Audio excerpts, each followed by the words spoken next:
നമ്മുടെ 20 മാർക്ക് വർക്കൗട്ടിൻ്റെ രണ്ടാമത്തെ വീഡിയോ ആണ്. ഓക്കെ, അപ്പോൾ ഫസ്റ്റ് വീഡിയോയിൽ ഏകദേശം 145ഓളം പേര് മാർക്ക് കമൻറ്റ് ചെയ്തിട്ടുണ്ട്, അവിടെ റേഞ്ച് കമൻറ്റ് ചെയ്തിട്ടുണ്ട്. അപ്പോൾ ആ ആൾക്കാരും പിന്നെ അതോടൊപ്പം തന്നെ അത് കമൻറ്റ് ചെയ്യാതെ വീഡിയോ കാണുന്ന ആൾക്കാരും നിങ്ങൾ എന്ത് ചെയ്യുക, ഒന്നുകിൽ നിങ്ങളുടെ മാർക്ക് കമൻറ്റ് ചെയ്യുക, അല്ലെങ്കിൽ നിങ്ങളുടെ റേഞ്ച്. നിങ്ങൾക്ക് 20 മാർക്ക് ഉണ്ടെങ്കിൽ നിങ്ങൾ ഔട്ട്സ്റ്റാൻഡിംഗ് ആണ്, 18+ ആണെങ്കിൽ എക്സലൻ്റ് ആണ്, 16+ ആണെങ്കിൽ വെരി ഗുഡ് ആണ്, 14+ ആണെങ്കിൽ ഗുഡ്, 14 താഴോട്ടാണെങ്കിൽ ആവറേജ്. എന്താണ് നിങ്ങളുടെ റേഞ്ച് എന്നുള്ള നിലയിൽ നിങ്ങൾ എന്ത് ചെയ്യുക, കമൻറ്റ് ചെയ്യുക. കമൻറ്റ് ചെയ്ത് റെസ്പോണ്ട് ചെയ്തുകൊണ്ട് അല്ലെങ്കിൽ ഒപ്പീനിയൻസ് പറഞ്ഞുകൊണ്ട് ക്ലാസ് കണ്ടിന്യൂ ചെയ്ത് കാണുക കേട്ടോ. ഓക്കെ, ശരി. അപ്പം നമുക്ക് ഇന്നത്തെ വർക്കുകളിലേക്ക് പോവാം. അപ്പോൾ നമ്മുടെ ആദ്യത്തെ ചോദ്യത്തിലേക്ക് വരാം.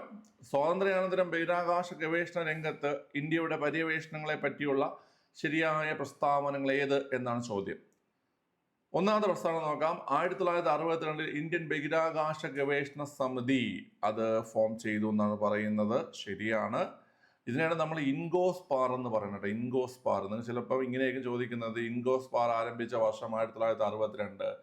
ഇൻഗോസ്പാർ എന്ന് വെച്ച് കഴിഞ്ഞാൽ എന്താണ് കുട്ടികളെ, നമ്മുടെ ഈ ബഹിരാകാശ ഗവേഷണ സമിതിയാണ് കേട്ടോ, കമ്മിറ്റിയാണ്. ഈ ഒരു കമ്മിറ്റിയുടെ സ്ഥാപകനെന്നോ ആദ്യ ചെയർമാൻ എന്നോ ചോദിച്ചാൽ അത് വിക്രം സാരാഭായി ആണ്. വിക്രം സാരാഭായി, വർഷം 1962. ഇനി 1969 ISR രൂപീകരിച്ചു. വളരെ ശരിയാണ്. 1969 ഓഗസ്റ്റ് മാസം 15-നാണ് ISR ഫോം ചെയ്യുന്നത്. ഇന്ത്യയുടെ ആദ്യത്തെ റോക്കറ്റ് വിക്ഷേപണ കേന്ദ്രം വിശാഖപട്ടണത്ത് ആരംഭിച്ചു. തെറ്റാണ്. ഇന്ത്യയുടെ ആദ്യത്തെ റോക്കറ്റ് വിക്ഷേപണ കേന്ദ്രം ആരംഭിച്ചിരിക്കുന്നത് തുമ്പയിലാണ് കേട്ടോ. തിരുവനന്തപുരത്താണ് ഇന്ത്യയുടെ ആദ്യത്തെ റോക്കറ്റ് വിക്ഷേപണ കേന്ദ്രം ആരംഭിച്ചത്. 1975 ആര്യഭട്ട എന്ന ഉപഗ്രഹം വിജയകരമായി വിക്ഷേപിച്ചു. അതും ശരിയാണ്. 1975 ഏപ്രിൽ മാസം 19-നാണ് നമ്മൾ ആര്യഭട്ട എന്ത് ചെയ്യുന്നത്, വിക്ഷേപിക്കുന്നത്. അപ്പോൾ ഇവിടെ ശരിയായിട്ടുള്ളത് 1, 2, 4 ഓപ്ഷൻ ബി ആണ് കേട്ടോ. പിന്നെ ഞാൻ പറഞ്ഞിട്ടുണ്ട്, നിങ്ങൾ സ്വന്തമായി ക്വസ്റ്റ്യൻ ചെയ്യാനാണ് ആഗ്രഹിക്കുന്നതെങ്കിൽ ക്വസ്റ്റ്യൻ കാണുമ്പോൾ വീഡിയോ പൗസ് ചെയ്യുക, നിങ്ങൾ ആൻസർ എഴുതുക, അതിനുശേഷം വീഡിയോ കണ്ടിന്യൂ ചെയ്ത് നിങ്ങൾ അതിൻ്റെ ആൻസർ നോക്കിയിട്ട് നിങ്ങൾക്ക് ശരിയായോ തെറ്റായോ നോക്കുക കേട്ടോ. ഓക്കെ, അടുത്ത ഈ ക്വസ്റ്റ്യൻ ശ്രദ്ധിച്ചോണം കേട്ടോ. ഇത് നിങ്ങൾക്ക് കൺഫ്യൂഷൻ ആവും, അതുകൊണ്ട് ശ്രദ്ധിച്ച് ചെയ്യണം. ദേശീയ മനുഷ്യാവകാശ കമ്മീഷനുമായി ബന്ധപ്പെട്ട് താഴെ പറയുന്ന പ്രസ്താവനകൾ ശരിയായത് ഏതെന്നാണ്. 1993 ഒക്ടോബർ 12-നാണ് ഇന്ത്യ ഗവൺമെന്റ് മനുഷ്യാവകാശ കമ്മീഷനെ നിയമിച്ചത്. വളരെ ശരിയാണ്. 93 ഒക്ടോബർ 12-നാണ് ഇന്ത്യ ഗവൺമെന്റ് മനുഷ്യാവകാശ കമ്മീഷനെ നിയമിച്ചത്. കമ്മീഷനിൽ 5 അംഗങ്ങൾ ഉണ്ടായിരിക്കും. ഇത് പലർക്കും ഡൗട്ടാണ്, കമ്മീഷനിൽ 5 അംഗങ്ങളാണോ? നിങ്ങൾ മനസ്സിലായിക്കോണം. കമ്മീഷൻ എന്ന് പറഞ്ഞാൽ ഒരു ചെയർപേഴ്സൺ പ്ലസ് 5 അംഗങ്ങളാണ് കേട്ടോ. ഒരു ചെയർപേഴ്സണും 5 അംഗങ്ങളുമാണ്. മനസ്സിലായോ? ചെയർപേഴ്സൺ ഉൾപ്പെടെ എത്ര പേരെന്ന് കേട്ടാൽ 6 പേരാണ്. പക്ഷെ അംഗങ്ങൾ എത്ര, സ്ഥിര അംഗങ്ങൾ എത്രയാണെന്ന് കേട്ട് കഴിഞ്ഞാൽ 5 ആണ്. അപ്പോൾ ഈ ഒരു ഓപ്ഷൻ ശരിയാണ്. അപ്പോൾ കമ്മീഷനിൽ 5 അംഗങ്ങൾ ഉണ്ടായിരിക്കും.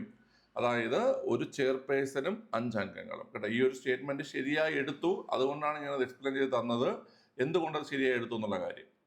ആദ്യ ചെയർമാൻ ജസ്റ്റിസ് രംഗനാഥ മിശ്രയായിരുന്നു. അത് ശരിയാണ്. ആദ്യ ചെയർമാൻ ജസ്റ്റിസ് രംഗനാഥ മിശ്രയായിരുന്നു. അടുത്ത, പരാതികളുടെ അടിസ്ഥാനത്തിൽ കേസെടുക്കുന്നതിന് കമ്മീഷൻ അധികാരമുണ്ട് എന്നാണ് പറയുന്നത്.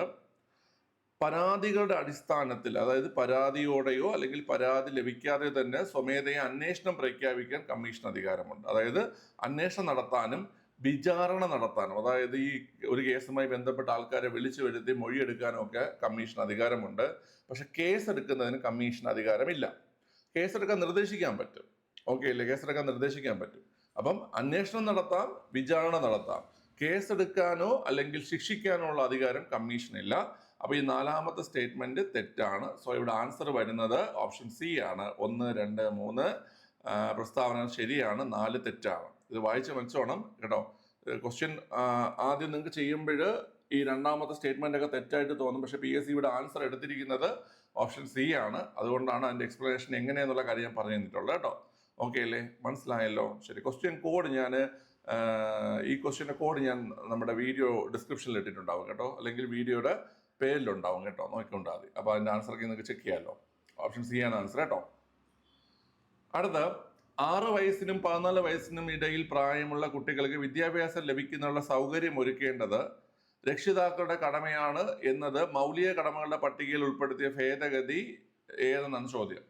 6-നും 14-നും ഇടയിൽ പ്രായമുള്ള കുട്ടികൾക്ക് വിദ്യാഭ്യാസം ലഭിക്കുന്നതിനുള്ള സൗകര്യം ഒരുക്കേണ്ടത് രക്ഷിതാക്കളുടെ കടമയാണ് എന്നത് മൗലിക കടമകളുടെ പട്ടികയിൽ ഉൾപ്പെടുത്തിയ ഭരണഘടനാ ഭേദഗതി ഏതെന്ന് കേട്ട് കഴിഞ്ഞാൽ അത് ഓപ്ഷൻ ബി 2002-ലെ 86-ാം ഭരണഘടനാ ഭേദഗതിയാണ്. ഈ പറയുന്ന നമുക്കറിയാം ഫണ്ടമെന്റൽ ഡ്യൂട്ടീസ് അല്ലെ, ഫണ്ടമെന്റൽ ഡ്യൂട്ടീസ് 51A പറയുന്നത്. 51A ഫണ്ടമെന്റൽ ഡ്യൂട്ടീസ് പറയുന്നത്. ഈ 51A കെ എന്ന ആർട്ടിക്കിളാണ് ഈ പറയുന്ന 86 ഭേദഗതിയിൽ ഉൾപ്പെടുത്തിയത്.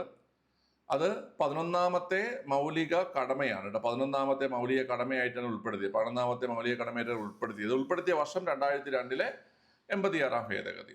അതിൽ പറയുന്നത് 6 വയസ്സിനും 14 വയസ്സിനും ഇടയിൽ പ്രായമുള്ള കുട്ടികൾക്ക് വിദ്യാഭ്യാസം ലഭിക്കുന്ന സൗകര്യം ഒരുക്കേണ്ടത് രക്ഷിതാക്കളുടെ കടമയാണ്. ആർട്ടിക്കിൾ 51A കെ 11ാമത്തെ മൗലിക കടമ. ഈ ഒരു അമെൻമെന്റിനെ കുറിച്ച് ഞാൻ സ്പെഷ്യൽ വീഡിയോ ചെയ്യും കേട്ടോ, നിങ്ങൾ പഠിച്ചോണം. കാരണം ഈ ഒരു അമെൻമെന്റുമായി ബന്ധപ്പെട്ട് നല്ല കുറച്ച് ചോദ്യങ്ങൾ വരാറുണ്ട് കേട്ടോ. ഓക്കെ, ബേസിക് ആയിട്ടുള്ള മറ്റേ വിദ്യാഭ്യാസം മൗലിക അവകാശമാക്കിയത് അല്ലാതെ കുറച്ച് ചോദ്യങ്ങൾ വരാറുണ്ട്. ഓക്കെ, അടുത്ത ക്വസ്റ്റ്യൻ, മൗലിക അവകാശങ്ങളുമായി ബന്ധപ്പെട്ട പ്രസ്താവനകളിൽ ശരിയായത് ഏതെന്നാണ്. ഇന്ത്യൻ പ്രസിഡന്റ് 352 വകുപ്പ് അനുസരിച്ച് അടിയന്തരാവസ്ഥ പ്രഖ്യാപിച്ചാൽ 19ാം വകുപ്പ് പ്രകാരമുള്ള മൗലിക അവകാശങ്ങൾ മരവിക്കപ്പെടുന്നു. 19ാം വകുപ്പ് പ്രകാരമുള്ള മൗലിക സ്വാതന്ത്ര്യങ്ങൾ എന്നതാണ് ശരി കേട്ടോ. മൗലിക സ്വാതന്ത്ര്യങ്ങൾ എന്നതാണ് ശരി. മൗലിക സ്വാതന്ത്ര്യങ്ങൾ എന്ത് ചെയ്യുന്നു കുട്ടികളെ? മരവിക്കപ്പെടുന്നു. അപ്പം ഈ 19ാം വകുപ്പ് പ്രകാരമുള്ള മൗലിക സ്വാതന്ത്ര്യങ്ങൾ അടിയന്തരാവസ്ഥ പ്രഖ്യാപിച്ചാൽ മരവിക്കപ്പെടുന്നത് ഏത് ആർട്ടിക്കിൾ പ്രകാരം എന്ന് കേട്ടാൽ അത് ആർട്ടിക്കിൾ 358 പ്രകാരം. മനസ്സിലായ? അടിയന്തരാവസ്ഥ പ്രഖ്യാപിച്ചാൽ ആർട്ടിക്കിൾ 19 മൗലിക സ്വാതന്ത്ര്യങ്ങൾ മരവിക്കപ്പെടുന്നത് ഏത് ആർട്ടിക്കിൾ പ്രകാരം എന്ന് കേട്ടാൽ അത് 358 പ്രകാരം. അപ്പൊ ഈ ഒരു സ്റ്റേറ്റ്മെന്റ് തെറ്റാണ് കേട്ടോ. ഇവിടെ മൗലിക അവകാശങ്ങളാണ് കൊടുത്തിരിക്കുന്നത്, മൗലിക സ്വാതന്ത്ര്യങ്ങളാണ് ആൻസർ. മൗലിക അവകാശങ്ങൾ ന്യായവാദ അർഹമാണ്. നമുക്ക് മൗലിക അവകാശങ്ങൾക്ക് വേണ്ടി കോടതിയെ സമീപിക്കാൻ കഴിയും. സോ ഇത് ന്യായവാദ അർഹമാണ്. 2002 86 ഭരണഘടനാ ഭേദഗതിയിലൂടെയാണ് വിദ്യാഭ്യാസത്തിനുള്ള അവകാശം മൗലിക അവകാശങ്ങളുടെ പട്ടികയിൽ ഉൾപ്പെടുത്തിയത്. നമ്മൾ മനസ്സിലാക്കിയിട്ടുണ്ട് 21A എന്ന ആർട്ടിക്കിൾ ഉൾപ്പെടുത്തിയത്, വിദ്യാഭ്യാസം മൗലിക അവകാശമാക്കി 21A എന്ന ആർട്ടിക്കിൾ ഉൾപ്പെടുത്തിയത് 2002 86 ഭേദഗതി തന്നെയാണ്. സോ ഇത് ശരിയാണ്. ഭരണഘടനയുടെ 21ാം വകുപ്പിൽ അഭിപ്രായ സ്വാതന്ത്ര്യത്തെക്കുറിച്ച് പ്രതിപാദിക്കുന്നു. തെറ്റാണ്. അഭിപ്രായ സ്വാതന്ത്ര്യം പ്രതിപാദിക്കുന്നത് 19(1)A എന്ന ആർട്ടിക്കിളിലാണ്. 19(1)A എന്ന ആർട്ടിക്കിളിലാണ് അഭിപ്രായ സ്വാതന്ത്ര്യം പരാമർശിക്കുന്നത്. അപ്പൊ ഇവിടെ നമുക്ക് ശരിയായിട്ടുള്ള പ്രസ്താവനകളിൽ ഏതൊക്കെയാണ് ശരിയായിട്ടുള്ളതെന്ന് കേട്ട് കഴിഞ്ഞാൽ ഓപ്ഷൻ എയിൽ വരുന്നതാണ്. 2ഉം 3ഉം പ്രസ്താവനകൾ മാത്രം ശരിയാണെന്നതാണ് ആൻസർ കേട്ടോ. ഇമ്പോർട്ടൻ്റ് ആണ്. അടുത്ത, വിവരാവകാശ നിയമം 2005 2019 ഭേദഗതിയുമായി ബന്ധപ്പെട്ട് തെറ്റായ പ്രസ്താവന ഏതെന്നാണ്. ഇന്ത്യൻ വിവരാവകാശ നിയമം നിലവിൽ വന്നത് 2005 ഒക്ടോബർ 12 ശരിയാണ്. 2005 ഒക്ടോബർ 12 തന്നെ വിവരാവകാശ നിയമം നിലവിൽ വന്നത്. കേന്ദ്ര വിവരാവകാശ കമ്മീഷണറുടെ കാലാവധി 3 വർഷം അല്ലെങ്കിൽ 60 വയസ്സ് തികയുന്നത് വരെ ഏതാണോ ആദ്യം വരുന്നത് അത്. ഓക്കെ, അതായത് കേന്ദ്ര വിവരാവകാശ കമ്മീഷണറുടെ കാലാവധി 3 വർഷം അല്ലെങ്കിൽ 60 വയസ്സ് തികയുന്നത് വരെ ഏതാണ് ആദ്യം വരുന്നത് അതാണ്. ഇത് തെറ്റാണ്. നിയമപ്രകാരം കാലാവധി എന്ന് പറഞ്ഞാൽ 65 വയസ്സ് വരെയാണ് കേട്ടോ. 65 വയസ്സ് വരെയാണ് നിയമപ്രകാരമുള്ള കാലാവധി. ഇനി എത്ര വർഷം എന്നുള്ള കാര്യം തീരുമാനിക്കാനുള്ള അധികാരം സെൻട്രൽ ഗവൺമെന്റാണ്. സെൻട്രൽ ഗവൺമെന്റ് നിലവിൽ തീരുമാനിച്ചിരിക്കുന്നത് 3 വർഷം എന്നതാണ് കേട്ടോ. ഇപ്പം കേന്ദ്രത്തിലായാലും സംസ്ഥാനത്തിലായാലും വിവരാവകാശ കമ്മീഷണർമാരുടെ കാലാവധി 65 വയസ്സ് വരെയാണ്. അത് എത്ര വർഷം എന്ന് തീരുമാനിക്കാനുള്ള അധികാരം കേന്ദ്രത്തിലായാലും ശരി തന്നെ സംസ്ഥാനത്തിലായാലും ശരി തന്നെ അത് സെൻട്രൽ ഗവൺമെന്റിനാണ്.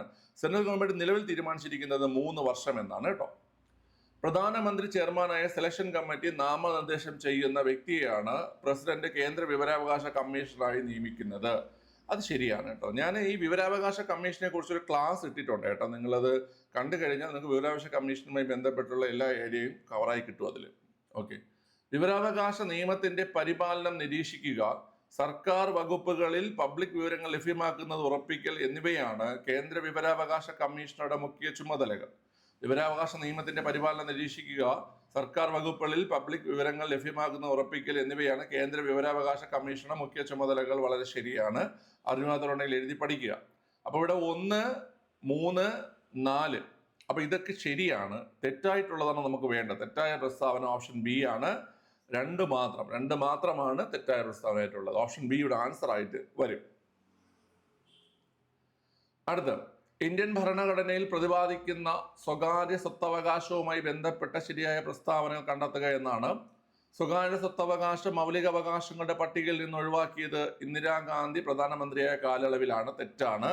സ്വകാര്യ സ്വത്തവകാശ മൗലിക അവകാശങ്ങളുടെ പട്ടികയിൽ നിന്ന് ഒഴിവാക്കിയത് മൊറാർജി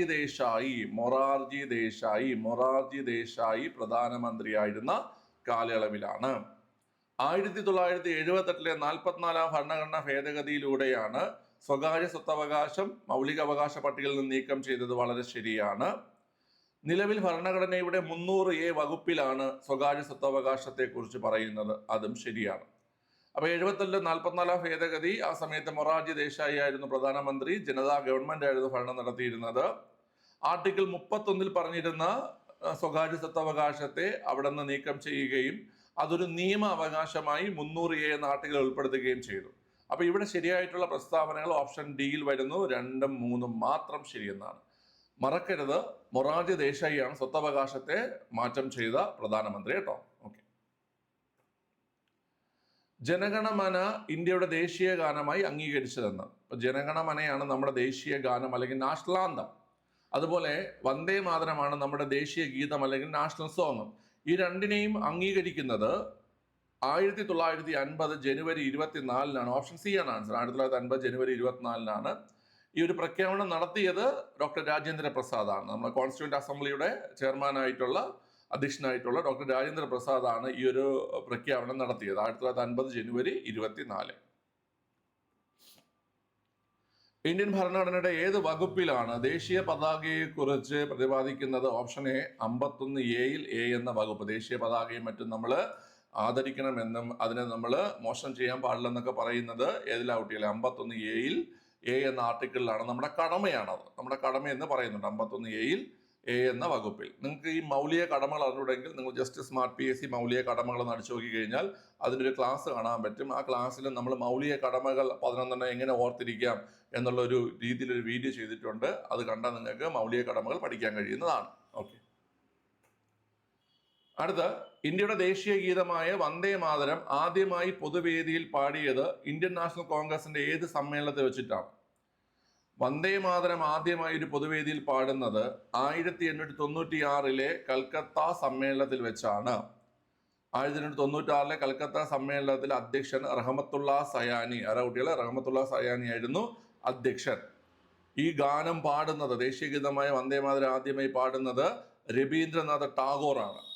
1896 കൽക്കത്ത സമ്മേളനം അധ്യക്ഷൻ റഹ്മത്തുള്ള സയാനി, പാടിയത് രവീന്ദ്രനാഥ ടാഗോർ. അവസര സമത്വത്തെക്കുറിച്ച് പ്രതിപാദിക്കുന്ന ഭരണഘടനാ വകുപ്പ് ഏതെന്നാണ്? അവസര സമത്വത്തെക്കുറിച്ച്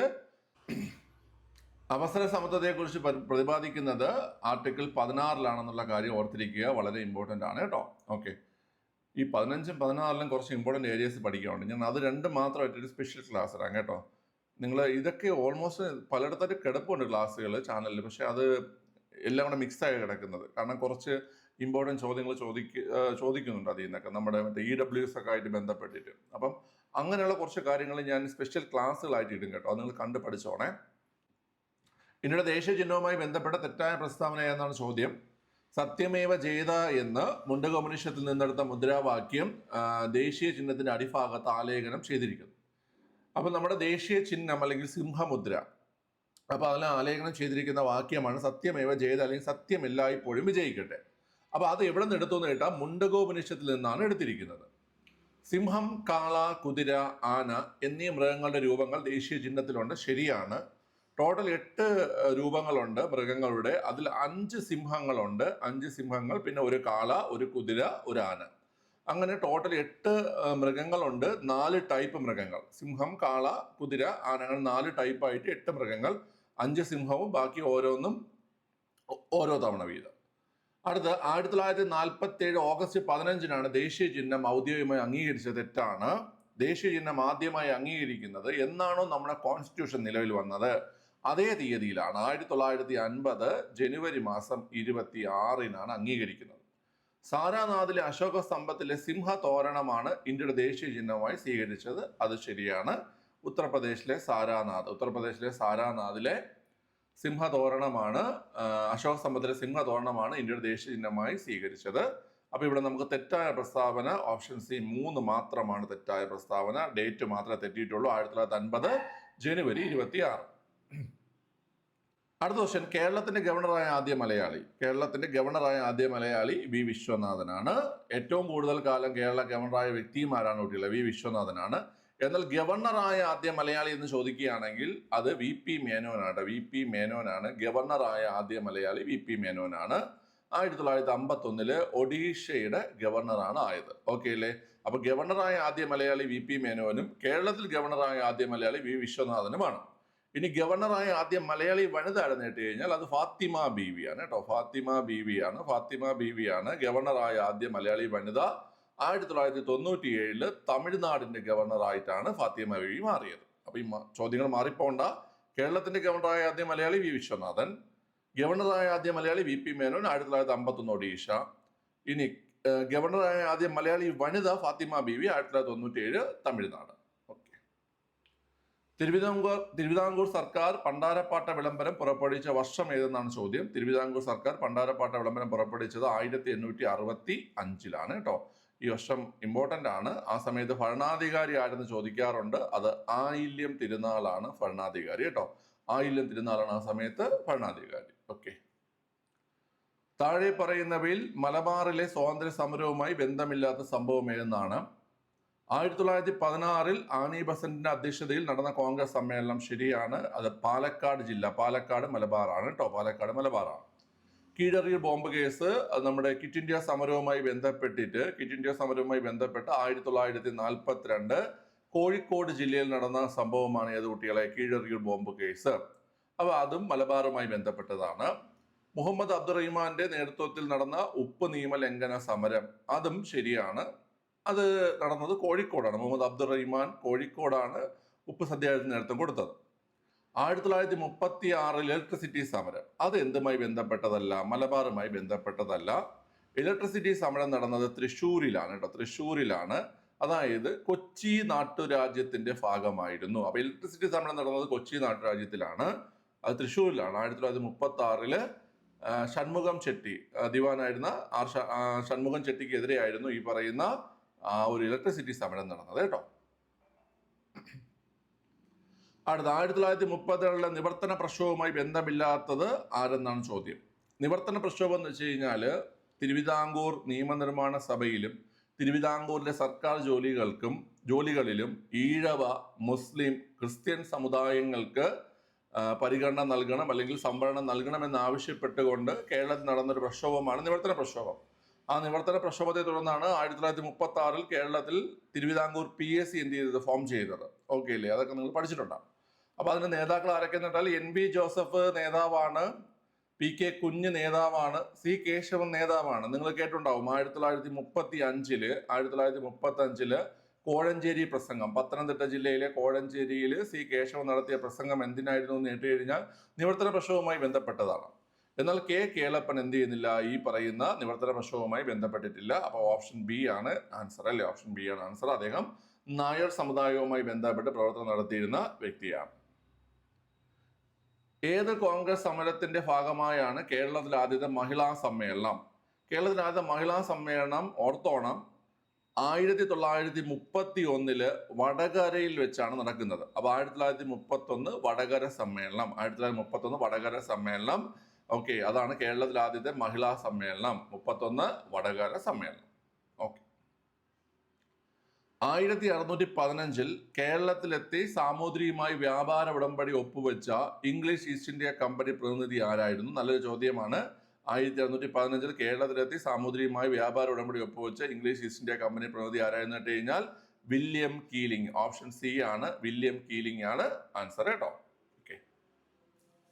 വയനാട്ടിലെ കുറിച്യ കലാപവുമായി ബന്ധപ്പെട്ട പ്രസ്താവനകൾ ഏതെല്ലാം എന്നാണ്? ബ്രിട്ടീഷുകാർ അമിത നികുതി ചുമത്തിയത് ശരിയാണ്. അമിത നികുതി ചുമത്തിയത് ഒരു കാരണമായിരുന്നു. നികുതി പണമായി അടയ്ക്കാൻ നിർബന്ധിച്ചു, അതും ശരിയാണ്. നികുതി അടയ്ക്കാൻ കഴിയാത്തവരുടെ കൃഷിഭൂമി പിടിച്ചെടുത്തു, വളരെ ശരിയാണ്. 1812 വയനാടിൽ എന്ത് നടക്കുന്ന കുട്ടികളെ? കുറിച്യ കലാപം നടക്കുന്നത്. രാമൻ നമ്പി ആയിരുന്നു കുറിച്യ കലാപത്തിന്റെ നേതാവ്. അപ്പൊ അതിന്റെ റീസൺസ് ആണ് ബ്രിട്ടീഷുകാർ അമിത നികുതി ചുമത്തി, നികുതി പണമായി അടയ്ക്കാൻ നിർബന്ധിച്ചു, നികുതി അടയ്ക്കാൻ കഴിയാത്തവരുടെ കൃഷിഭൂമി പിടിച്ചെടുത്തു. അപ്പോൾ ഓപ്ഷൻ ഈ പറയുന്ന 4ാമത്തെ പ്രസ്താവന എല്ലാം ശരി ഉത്തരങ്ങളാണ്. സോ ഇവിടെ ഓപ്ഷൻ ഡി വരുന്നു 4. ഓക്കെ. വംശനാശ ഭീഷണി നേടുന്ന സസ്യങ്ങളുടെയും ജന്തുക്കളുടെയും വിവരങ്ങൾ ഉൾപ്പെടുത്തി വർഷം തോറും റെഡ് ഡേറ്റ ബുക്ക് പ്രസിദ്ധീകരിക്കുന്ന സംഘടനയാണ് IUCN. IUCN red data book പ്രസിദ്ധീകരിക്കുന്ന സംഘടന ഏതെന്ന് കഴിഞ്ഞാൽ IUCN ആണ്. ഓപ്ഷൻ ഡി ആണ് ആൻസർ. കണ്ടൽക്കാടുകളെ സംബന്ധിച്ച് താഴെ കൊടുത്തിരിക്കുന്ന പ്രസ്താവനകളിൽ ശരിയായത് എടുക്കുക എന്നാണ്. തീരപ്രദേശത്തെ മണ്ണ് പിടിച്ചു നിർത്തുന്നു, ശരിയാണ്. സുനാമിയെ തടയുന്നു എന്നാണ്. ഇവിടെ സ്പെല്ലിംഗ് മിസ്റ്റേക്ക് ഉണ്ട്, സുമാനി. പക്ഷേ ആൻസറൊക്കെ എടുത്തിട്ടുണ്ട്. സുനാമിയെ തടയുന്നു. Okay, സുമാനിയല്ല, tsunami. മത്സ്യസമ്പത്ത് കുറയാൻ കാരണമാകുന്നു, തെറ്റാണ്. മത്സ്യസമ്പത്ത് കൂടാനാണ് കണ്ടൽക്കാടുകൾ കാരണമാകുന്നത്. അപ്പം നമുക്കിവിടെ ശരിയായ പ്രസ്താവന ഓപ്ഷൻ സി വരുന്നു. 1ഉം 2ഉം മാത്രം എന്നതാണ് ആൻസർ. ഓക്കെ, അപ്പം നമ്മൾ 20 ചോദ്യങ്ങളാണ് ചെയ്തത്. 20 ചോദ്യങ്ങളിൽ 1-2 ചോദ്യങ്ങൾക്ക് കൺഫ്യൂഷൻ വന്ന് കാണും. ഓക്കെ, ഞാൻ ക്വസ്റ്റ്യൻ കോഡ് എന്ത് ചെയ്തിരിക്കാം, നമ്മുടെ ടൈറ്റിൽ അല്ലെങ്കിൽ ഡിസ്ക്രിപ്ഷനിൽ കൊടുത്തേക്കാം. നിങ്ങൾ ജസ്റ്റ് ചെക്ക് ചെയ്ത് നോക്കിയത് അപ്പോൾ എൻ്റെ ആൻസർ എടുത്തിരിക്കുന്നത് എന്തുകൊണ്ടാണെന്ന് നിങ്ങൾക്ക് മനസ്സിലാവും. ഞാൻ എക്സ്പ്ലെയിൻ ചെയ്ത് തന്നിട്ടുണ്ട് എന്തുകൊണ്ട് ആൻസറുകൾ വന്നു എന്നുള്ള കാര്യം. ഓക്കെ, അപ്പം നിങ്ങളുടെ മാർക്ക് കമൻറ്റ് ചെയ്തിട്ട് വേണം പോകാൻ. പിന്നെ നിങ്ങൾ മാർക്ക് കമൻറ്റ് ചെയ്യാൻ ബുദ്ധിമുട്ടുള്ളത് റേഞ്ച് കമൻറ്റ് ചെയ്യുക. ഓക്കെ, ബാക്കി എന്തെങ്കിലുമൊക്കെ ഒപ്പീനിയൻസോ മറ്റോ ഒക്കെ പറയാനുണ്ടെങ്കിൽ നിങ്ങൾ ചെയ്യുക. ഡിഗ്രി. ഓക്കെ, അപ്പം മറ്റേ വീഡിയോയുമായി വീണ്ടും കാണാം. ബൈ.